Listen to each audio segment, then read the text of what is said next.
Сараевоның шынайы өмірі, туристерден не жасырылған? Балқанның жұмбақ мекені Адрия теңізінің жағалауында, Балқан түбегінің қақ ортасында Босния және Герцеговина атты мемлекет орналасқан. Бұл бағыт әлі де көпшілік үшін беймәлім әрі жұмбақ.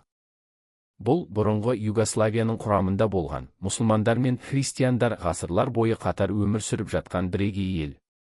Дәл осы жерде Бірінші дүниежүзілік соғыстың басталуына себеп болған тарихи қастандық орын алған. Сондай-ақ Сараево Еуропада алғашқы болып электрлі трамвайды іске қосқан қала. Бүгін біз сіздермен бірге Астананың тыныс тіршілігін бақылап, туристік буклеттерде жазылмайтын шындықты айтамыз. Бір бөлім. Географиялық қызықтар, теңіз бар ма, жоқ па? Картаға қарасаңыз, Боснияның аумағы 51.000 км, Хорватиямен деңгейлес, бірақ Черногориядан әлдеқайда үлкен. Көбісі бұл елдің теңізге шығар жолы жоқ деп ойлайды. Бірақ олай емес. Елдің ең оңтүстігінде Ньюм атты жалғыз шипажайлы қала бар. Боснияның жағалау сызығы небәрі 21 шақырым. Бұл Монакодан кейінгі әлемдегі ең қысқа жағалаулардың бірі. Қызығы сол, Хорватия өз жерінің тұтастығын сақтау үшін осы Ньюм қаласын айналып өтетін алып Пелешат көпірін салып алған. 2 бөлім. Ақша мәселесі, неге картаңызды үйде қалдырған дұрыс? Егер сіз Сараевоға барсаңыз, басты мәселеге дайын болыңыз, бұл қолма-қол ақша. Тіпті орталықтағы танымал мейрамханалардың өзі банк карталарын қабылдамайды. Себебі неде?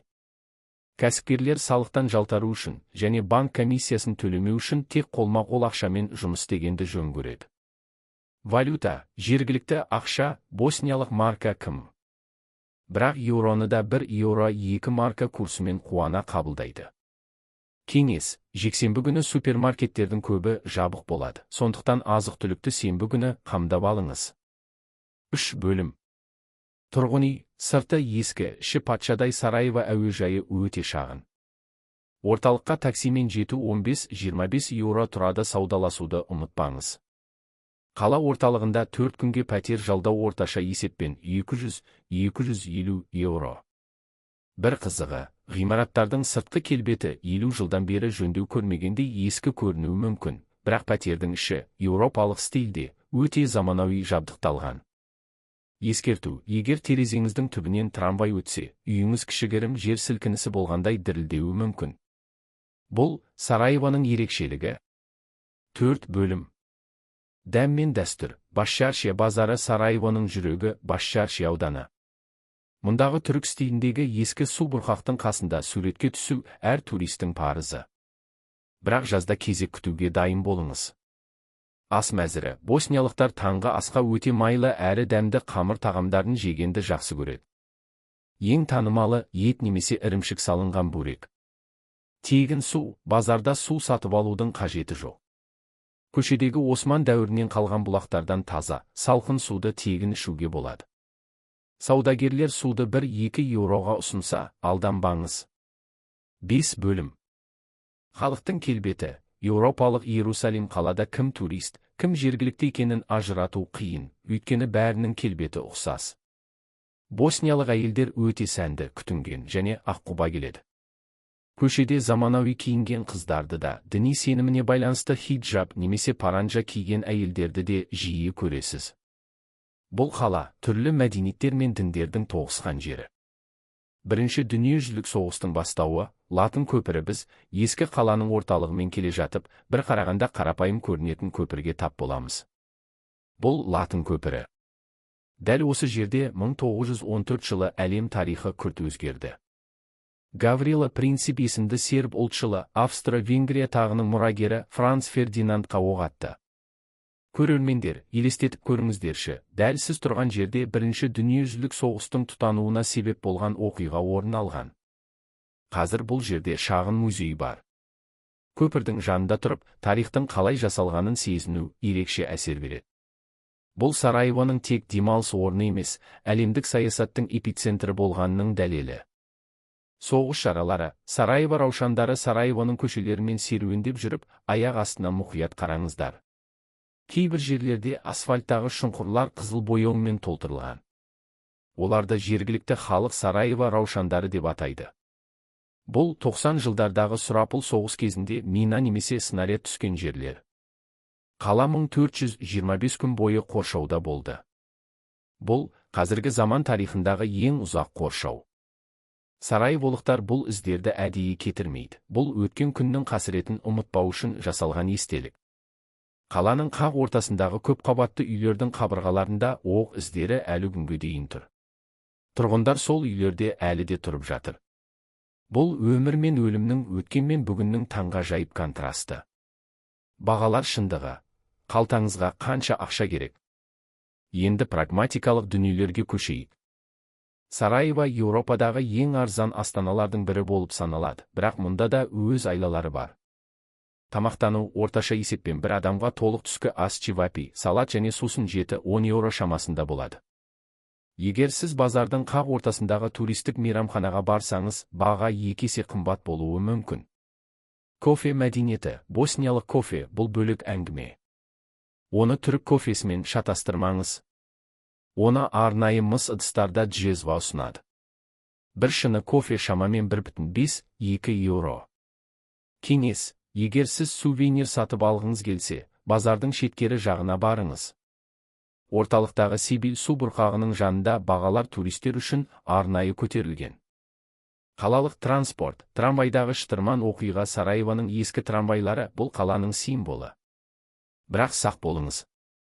Билетті аялдамадағы дүңгіршектен алсаңыз арзанырақ 0,80 еуро, ал жүргізушіден алсаңыз қымбатқа түседі. Ең бастысы, билетті трамвай ішіндегі арнайы құрылғымен тесуді компостер ұмытпаңыз. Контроллерлер өте қатал, және олар туристерді бірден таниды. Айыппұл көлемі айтарлықтай үлкен, сондықтан тәуекелге бармаған дұрыс. Трамвай іші нағыз халықтық атмосфера. Мұнда зейнеткерлер де, студенттер де, жұмысқа асыққан адамдар да бірге жүреді. Жергілікті халық, қонақжайлылықпен босниялықтар өте ашық әрі әңгімешілі халық. Бірақ олармен соғыс туралы тақырыпты қозғамаған абзал. Олардың көзінен аздап мұң байқауға болады, бірақ соған қарамастан олар өмірді сүйді біледі.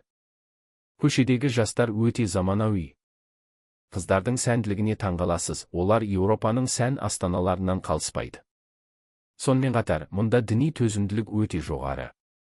Мешітке кіріп бара жатқан оранған әйел мен қысқа белдемше киген қыздың бірге кофейняда отырып күліп сөйлескенін көру Сараево үшін қалыпты жағдай. Сонымен Сараево бұл тек соғыс пен тарих емес. Бұл дәмді ас, таулардың таза ауасы, ескі көшелердің сыбдыры және адамдардың мейірімділігі.